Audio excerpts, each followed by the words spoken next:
Jan van Jelle Bangma. Jan had in de stad te wennen. Verderop, op nummer 10. Het wie een heel gewone jongen. Hij wie krekt als elke nien.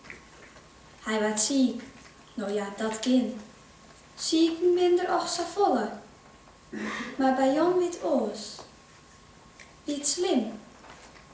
Want hij hier wat is zien holle. Jan moest toen naar Amsterdam. Want daar zouden we genezen. En zijn mem wie o zo bang. Want het kon ook weer aardig wezen. Hij werd daar verschrikkelijk ziek. Dat kwam van de medicijn.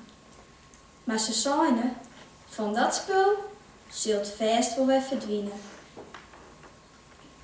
Op een dag kwamen we thuis. Om te doen eerst wachtje moesten.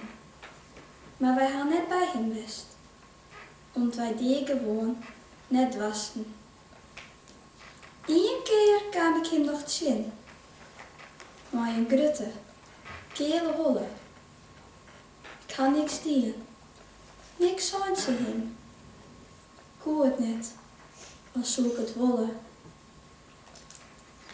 Jan is deergien op een jong, want het viel te veel hinnen.